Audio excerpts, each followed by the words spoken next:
I'm Dr. Ralph Ford, and you're listening to Barron Talks. My guests today are from Viking Plastics. Viking Plastics is an injection molding and assembly service company headquartered right here in northwestern PA in the city of Corry. And Viking Plastics manufactures plastics and rubber sealing enclosures. They offer custom injection molding and assembly and post-molding services for a variety of industries, very notably the automotive and HVAC sectors.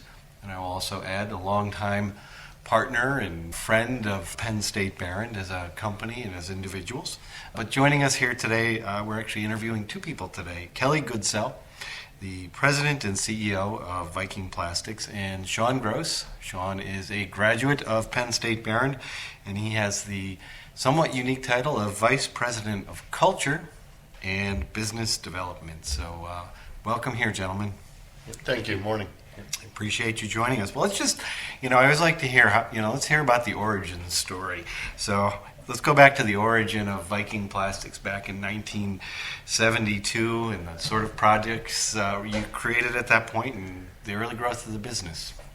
Sean, I know you weren't there at that time. You want to start? It predates me a little bit, as a twinkle in someone's eye, maybe at that point. But back when plastics was blossoming in this region, the founders of Viking Plastic, I think there were 4 or 5 of them at the time, had started other businesses in Erie County, and Viking was, kind of a successive business here. We're going to start another one because go to plastics, right? Start a business and you're going to make it happen. So that's why it's in Corry, Pennsylvania. The founding people were in this region. They had some businesses up here in Erie, and it sounded as though at that time they wanted to start something in southern Erie County. I think there were some ties at that time to the Corry region. And you've stayed there ever since. You've never left Corry as your corporate headquarters. No, we've got a great workforce, great team in Corry. Community's been great, great place to raise a family. So we've been headquartered there. We have obviously branched out to our other facilities in Indiana, Kentucky, and then we've got relationships with companies in China and Brazil as well. I've lived there for 20 years. Sean's been in Northwest Pennsylvania all his life, and so it's a great place. Why not Corry? Yeah, and a tremendous amount of civic pride and a lot going on these days. As we look forward, as we come out of the pandemic, we hear good stories about what's happening in Corry. Absolutely. And one of the, I wanted to jump back into your history as well.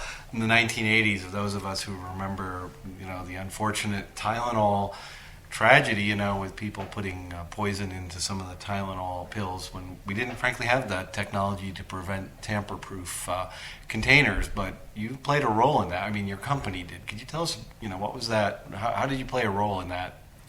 Sure. So we had a product line that lots of people knew as Clark Container, another regional company, and we made pill bottles as well as the lids, the access lids that you have to push and twist and turn, and you get harder as you get older. Yeah. But those products were made for a number of years in Corry at our facility. At one point, it became a real commodity market. Just if you weren't making millions and millions and millions of those on a daily basis, then you weren't able to compete, and that business kind of went away from us. But it was an interesting time, I'm sure. But the design of that product as well, something that really you probably can't easily do with other materials. Plastics is well suited to creating that sort of a rip-off enclosure, is my guess, that makes it possible. Absolutely. So you are also in a whole other range of markets, from engine parts to HVAC, outboard motors in boats, vehicles, so in the average vehicle. Can you give us a sense of the scope and scale? Where do we find your products? Sure. Sean, you want to? Yeah, so I think it's, I like making stuff. I always tell people that, as an engineer, it's really neat to be in manufacturing. And when you walk through our plant, you see parts that are going to go globally, right? They're going to go ship around the world, go into automotive spaces, where you're under the hood, components where you have high heat applications and the need to seal things like in the air conditioning system. So from my perspective, you see this evolution with Viking over the years, the decades. That cap, has turned into business where we're producing millions of caps that are going into the automotive industry. with unscrewing threads and tamper evidence and things of that nature.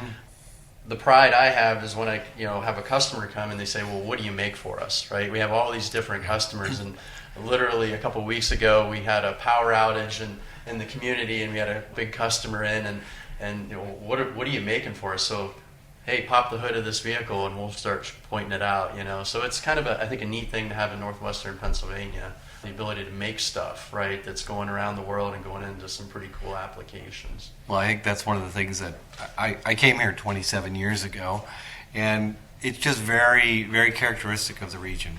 We have great tradespeople, great designers, great manufacturers. People just know how to make things here. Right. And you can't take that for granted in a whole lot of communities. Absolutely. Now, I just wanted to follow up a little bit more. Plastics and automotive, I don't know what it is, but probably they reduce about a third of the weight, at least in an automobile. I don't know if you know what that number is. The reduction in terms of fuel consumption that creates and the use in battery technology is quite significant. There's a big drive for it.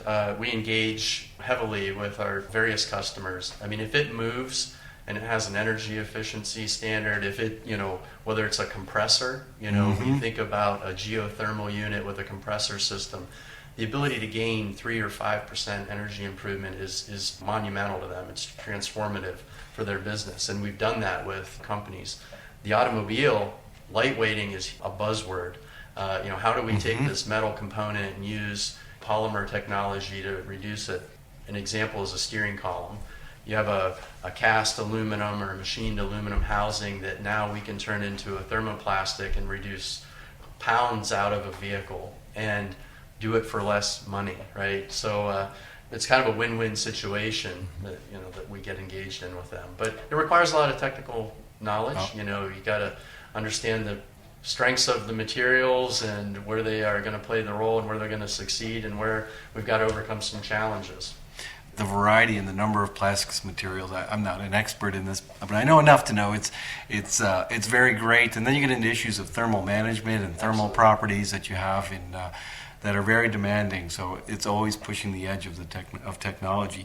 And I wanted to switch to, and follow up on that, Kelly. General Motors has awarded you the designation of Platinum Supplier and selected you for their Supplier Quality Excellence Award. So congratulations. They've done that the last 7 years. Clearly you're doing something right. Yeah, so all the credit goes to the team of individuals that make the product, ship the product on time. General Motors, you may have heard, is a tough customer. They are the biggest producer in the world. They're the guys that pound the hardest when they need price decreases or need better service. It's a testament to not only our people and capabilities, but the underlying systems that make that process work, right? So you can have great systems, but if the people don't execute it on a daily basis, the very little details of making sure that the machine's running, to make sure the mold got PM, to make sure that the customer got the right communication. If you don't have the people doing that, you're going to slip up and you're going to fail, and GM is pretty punitive when you fail. So we're extremely proud of the recognition. 7 out of the last 8 years we've won that award. And actually one of the customers that visited us a couple weeks ago was a General Motors representative looking at Viking for more business. So that's good news. It's a nice cycle, right? If you perform well, you get more business, and that's what we're all about. Yeah, and their problems become your problems, and they don't really care. Exactly. I've watched this cycle work. That is definitely one way of looking at it, yes. But clearly you're meeting them and doing a great job. Well, I think that really then speaks to your workforce, and you talked about the team. And so what are the skills and qualities that you look for when you're looking at new hires, and what's the talent look like? Yeah, so obviously in today's environment, whether you're operating a Dairy Queen or a manufacturing company or a university, talent acquisition, finding good people, finding great people to come to your company has been a challenge, and it's going to continue to be a challenge for the foreseeable future, in our opinion. So we spend a lot of time developing our people. Sean will talk about our culture and our drumbeat process, but educating our people and making sure that they understand our business, make sure they understand how they can impact our business on a positive, in a positive way, is really a cornerstone to why we've been successful and we've had lower than average turnover, and why we continue to do well for customers like General Motors. Well, let's switch to that question of, I was intrigued, what is this drumbeat process that you have each and every day that with your employees? Yeah, so several years ago, back after the 2008-2009 recession, which seems like a lifetime ago when you consider COVID, if you were a survivor in the automotive supply base, right, you were then being force-fed with a fire hydrant. And talk about those systems and maintenance of them. And there were challenges, right, with the workforce instability at that time, what businesses had to do. And Viking weathered that storm. But you come out of it, and you've got some brokenness in your systems. And we were really looking for something to sink our teeth into. I mean, people talk about going lean, right? The idea of we all got to go get the 150-page policy deployment manual on lean manufacturing. And over the years, you get forced into those situations by customers, and it just doesn't stick, right? It's like we're just trying to make this business work. So we came across a methodology, a philosophy, really, called 2-second lean, and it seemed like something. We watched a video. Kelly and I, we both argue about who found it first. I say he did. He says I did. But it really got us excited about what we thought we could be, and it's very simple. We teach our people to see value and waste in what they do. Right? Our customers pay us to transform plastic raw materials into parts that they can utilize.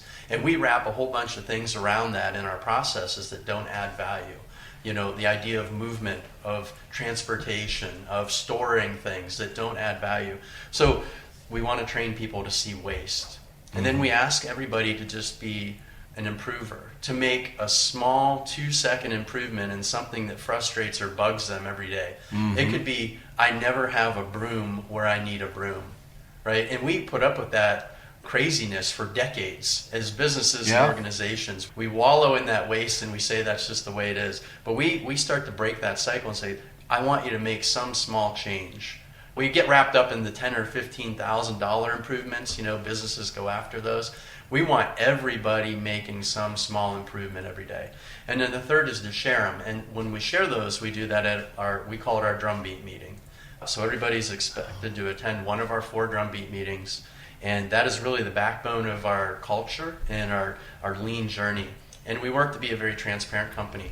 We talk about our sales. How many dollars did we ship yesterday? Was it on time? Did the customers get what they expected from a quality perspective? Did anybody complain?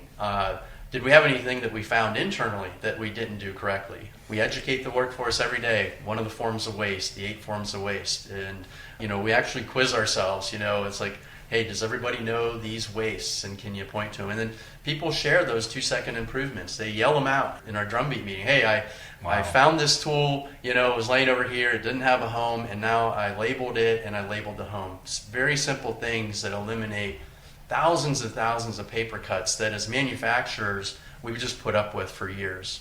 So that drumbeat meeting process is our ability to get alignment, to educate our employees and our workforce, and I'm a part of that, right? I'm not only bringing stuff to the drumbeat meeting, I'm learning from my peers, and Kelly's standing out there, shoulder to shoulder with the newest operator, and it really breaks down some of those barriers that we've historically had, and allows us to be more aligned as a company. So it's a pretty cool process, one that I highly recommend, and we talk on it everywhere we can. So every day you have these meetings? Every day. Every single day? Every day. Yeah. So For the last 10 years. Yeah, 7 o'clock in the morning when first shift comes in. At 8:30 we catch some of the office and other employees that come in at different times. 3 p.m. and 11 p.m. and it's the first thing that we're conditioned to do is to go learn about our business, to share, to look at how we can make it a little bit better.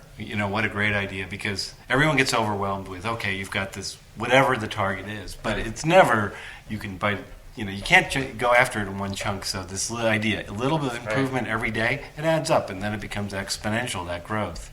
When you think about the conversion of people, the transformation of, hey, we're hiring a body, right? I've heard that in my career. We need another body to fill a spot, versus the investment we're making in that person who they have their own desires and dreams and, you know, things they'd like out of their career.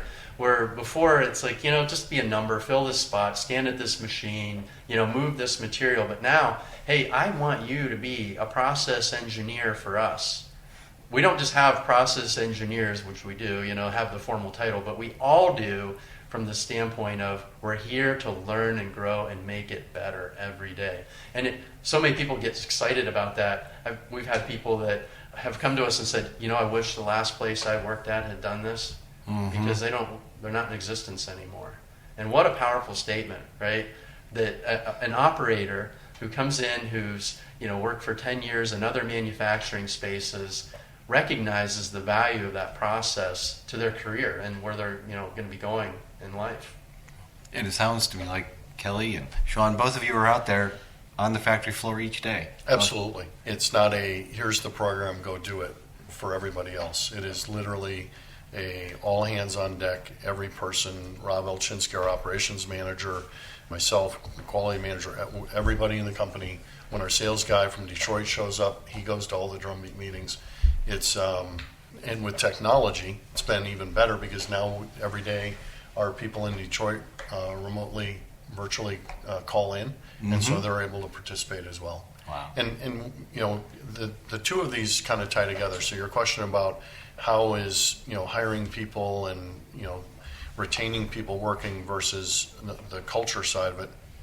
So if a new employee comes into our facility and their experience the first week or two is a good experience because the bathrooms are labeled and somebody walks them around and shows them how to do their job and it's easy, it's an easy environment to work in, they're going to be more happy, they're going to be more satisfied than if they go to a plant and the first thing they do is they say, hey Joe, where am I supposed to do this? And Joe says, I don't know, we never know where that is. You know, I can't find a pen, I can't do this, I can't do that.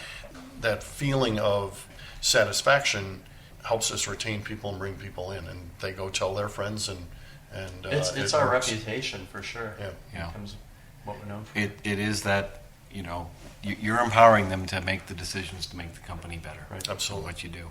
Well, I want to switch back to Barron a little bit. Yeah. You know, you have a number of Barron graduates working at Viking Plastics, so I'm We do. going to ask We in a do. very self-serving way. You know, well, you can tell me the truth. Are they a good fit for the company? What is it you see in our graduates? Well, so let me give a commercial, and then I'll turn it over to Sean. So, Thank you. I am one of the outsiders at Viking Plastics because I actually graduated from Ferris State, which is a well-known plastics program, as well as Pitt State and Lowell, Mass.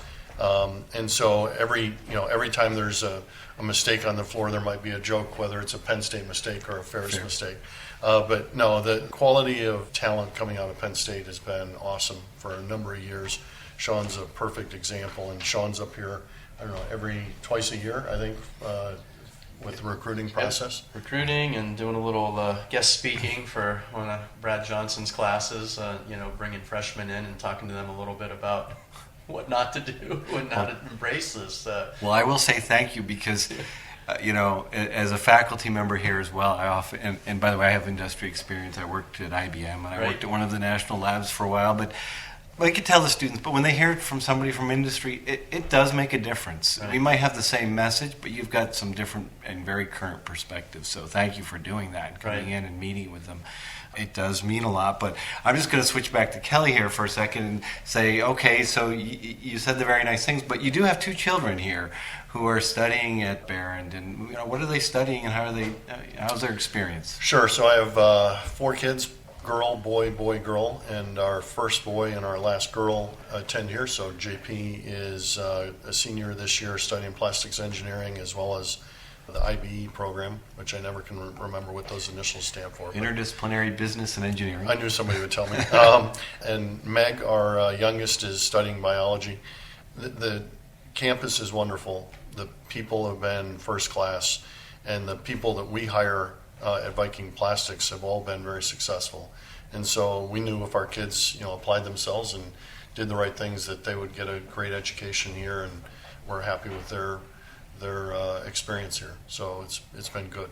Well, thank you. And you're being modest because both of your children are very high performers and they're doing exceptionally well here. My wife likes to point out that they're the most like her, and the other two are more like me. Well, Sean, do you have any favorite professors or memorable experiences from your time here at Barron's? Yeah, I mean, where do you start, right? I mean, I met my wife here, so you got to acknowledge that. I mean, that was a great thing for me to have happen in my life, was to meet her, and she was in biology, so the plastics and biology connection there. But I remember my first semester. Of course, you come out of high school and you're taking these AP classes, and they're kind of preparing you for, hey, they're not going to be soft on you. And I had a history class with Dr. Frankfurter, and he wrote the book, right? So it's not you're just dealing with people teaching from the book. The guy wrote it. So, the idea that I had to put in some extra effort there, because there was no, just kind of getting one over on this guy, right? And I really appreciated that he dug that in deep for me right out of the gate. And but another thing that I really... Frankfurter, by the way, I'll just add, I mean, he retired a few years ago, Okay. still remains engaged, but Dr. Frankfurter was a great history professor, and like you said, absolutely. wrote the book, so Yeah, held students to very high standards. And it didn't matter that it was the history of what you were writing, but how you wrote it, and your grammar, and how you followed the conventions. It was, it woke me up to the fact I need to be on my A game. And I wanted on the dean's list every year, so it was a challenge for me in that first semester. So, and it's funny how that works out. But I also love the connection that there are people from industry that came back to academia to bring that perspective, and I valued that with my plastics professors and others who, they not only had that theoretical knowledge that they could impart, but also the okay, all these inputs are tough to manage when you're in a manufacturing environment. There's lots of things that are going to happen that are not in this book that you're going to have to deal with. And so we're educating you to think, there might be multiple answers to this question, and you're going to have to figure out what is the most correct one for this current set of criteria or situation or whatever it was. And being able to reflect on that as you do engage in 20 years of your career. And it's like, wow, there's not always just a simple, clear-cut answer. And I think I was prepared for that well by Mr. Beaumont and, Mr. Johnson, Brad Johnson, and others. So it was good.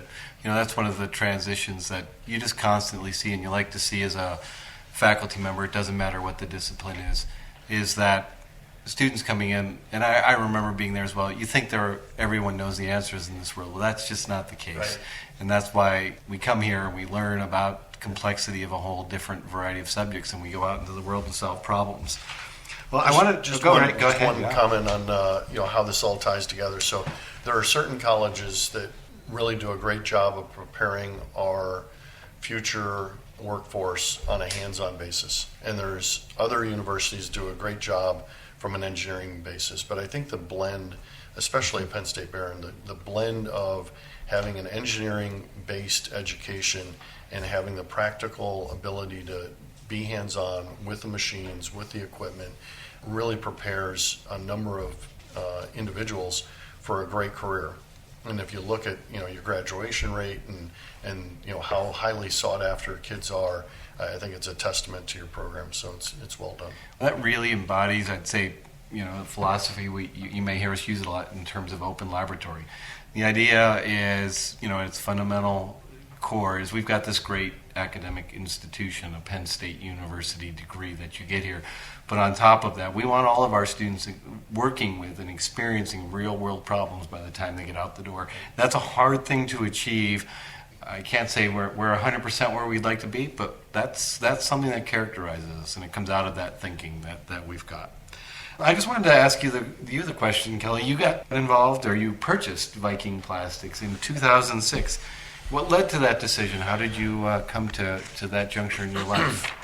I started my career at DuPont and then joined a company called Huron Plastics in the Detroit area that was actually owned by my father. And he was a majority owner. He had bought it from the previous owner and did very well, ended up selling that business in 1998. And I said, if I could have a career similar to him, that'd be pretty amazing. And so I joined Viking in 2000. It was owned by a private equity group along with a couple other businesses.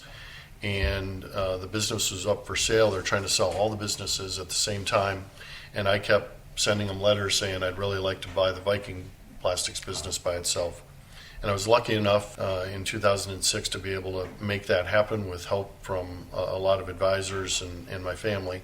And as Sean mentioned, we survived the 08-09 recession as a owner of a company. That's not when you want to own a company. Yeah, 2 years later, Yeah, we're in the midst of when it. nobody wants to buy anything, and everybody wants to still be paid. And really, I think my career background with DuPont and working for other companies, other private equity groups, really prepared me well to understand what needed to be done. And I had a great team that surrounded me, and we were able to make a lot of things happen. We bought the business in China in 2008, bought the business in Brazil in 2011, and really put us in a nice position to be able to be a global supplier to our automotive customers. Well, now we're coming out of yet another crisis. It seems like we've got a real large one in this country, in this world, every 10 years, which is, of course, the pandemic. And we're still in the pandemic, but things are improving. I mean, how have you fared, and what's the future look like? Yeah, so the pandemic, it was kind of interesting. We knew of it and saw some of the governmental actions early because of our relationship in China. So our general manager in China called us in January and said, hey, the world is going to be shutting down in the next 4 weeks. He literally got on one of the last Delta flights out of China, him and his wife and young son in February. And so we were early on with, ordering masks and getting some of the PPE needed to keep our employees safe. It's like anything else. You've got to be able to forecast. You've got to be able to make the best estimate of what's going to happen, and then run the business. We had a very difficult Q2 in 2020 just because everybody did. Volume stopped. But since then, things have rebounded pretty nicely. We've, in the automotive industry at least, had 6 months of challenges mainly due to semiconductor availability. So when the auto companies shut down, they, in their infinite wisdom, said they didn't need any semiconductors. Yeah. And it takes 26 weeks to make them. And so now all of a sudden we can't make them because we didn't forecast them. So it's been every day is a challenge, right? The challenge is, are you making enough money? Are you saving enough money? Or the customer's demanding too much? But with a good team of people and a clear vision of where we want to go, it's been a good couple of years. It's a surprise every day for us as well, and they're really unexpected at times. Yeah. It was hard to predict this one. I wanted to hit one last subject, and that's, the plastics industry is under a lot of pressure right now. Plastics pollution, and we hear the stories every day in the news. But there's also, manufacturers are looking at this, and they're very serious about it, in my experience. I mean, what's your perspective on the pressure on recyclability, sustainability? What are you being asked to do? What are the things you're doing as a corporation in that regard? Sure. So we have a fairly simple strategic plan, which is to grow our sales, eliminate waste, which kind of goes back to the culture discussion, build a culture of continuous improvement, and enhance the value for all our stakeholders, not just the shareholders, but also the employees, the customers, the community, and our supply base. And then underneath each one of those strategic elements, we have a visionary thought. So under the elimination of waste, for example, we have this visionary thought of zero pellet waste. So wouldn't it be great if someday we got to the point where every pound of material came in, went out in the form of a good product to our customer? It didn't go in the landfill, it didn't go down the sewer drain, it didn't go out in recycling, it didn't go out in the trash can, it went out in the form of a good product. And having that clear strategy, and then having a visionary thought that everybody can understand, helps them make decisions on a daily basis on how do we be better citizens, better community supporters around recycling, around reuse, around reduction of using our resources. So from a company standpoint, we've been a little bit ahead of that game. From an industry standpoint, on for example the automotive side, we have been using recycled materials for probably 25 years, but nobody wants to talk about it because the image in the car may be, well, that's not a good enough part, right? But we've been using recycled materials. We're constantly sampling recycled materials in our products that we serve to our customers, and so it is a real challenge. But the automotive industry especially has been pretty strong supporter of that and pushing that in the right direction. Thanks. Sean, I mean, I don't know if you've got some.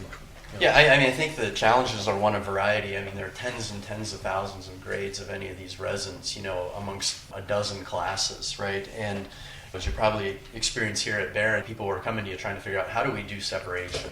How do we create clean streams? I mean, when you're dealing with highly refined materials with great properties, and then you blend in a contaminant, quote unquote, right? Something that's different, then it is a struggle for engineers to say, well, what am I really going to yield from this product from a performance standpoint? Is it going to be consistent? I was reading about some companies that have launched some initiatives to try to get the community to do the recycling. I mean, we know the numbers, 1, 2, 3, 4, 5, 6, 7, with the arrows going around it. But within each of those buckets, there's a mix. And I think you're going to see a lot of, I think we're going to see a lot of governmental investment with initiatives subsidizing those efforts. We, from an engineering team, get not too much pressure on it, like from our engineers that are counterparts at Ford, they tend to, hey, we want this prime grade of something. But I can feel it in the literature. You can see it in some of the communities, especially on the coast, where there's just a heightened awareness to anything making it out into the waterways. We don't want the sea otters dying from anything. So I think it's going to become a bigger part of our mind share space. We're going to have to be thinking about it. And the challenges are, we have so many variety of plastics, and how do we separate it from the others, right? So I think there's a lot of policy around it. There's Right. going to be a lot of standardization. You are seeing countries that have moved to a much higher recycled content than you do in the U.S. We get into a whole conversation around that. But yeah, it's coming. We can see it in the questions that we're hearing from industry and the type of research that's coming here. It is part of our everyday life now as well. 2 years ago, prior to COVID, most of the articles regarding plastics were, I would classify them as negative. The reporting was, we need to eliminate plastic straws, single use, just the negative side of it. Once COVID hit, everybody realized that plastics is an enabling technology. There are things that we have today that cannot be produced with other materials that are as easy to recycle or as easy to produce or as cost effective to produce. So it's messy. One of my professors always said, it's messy, it's complicated. Our job is to try to work our way through it and sort it out. Well, gentlemen, this has been a fascinating conversation. I've thoroughly enjoyed it, but I'm going to give you the last word. Anything you'd like to add? Sean? No, we appreciate the opportunity to be here. I appreciated coming back home to Penn State Barron and being able to represent Viking. It's one of the things that's a challenge, right? You build up this career and you do some things that you're really excited about, and then you get to go out and talk about them, but they're not mine. These are things that I talk about with our company, are part of a team of people, and Kelly alluded to that a little bit earlier. Folks on my team that listen to this, I want them to take pride in it and in our community as well. I'm here in northwestern Pennsylvania for a reason.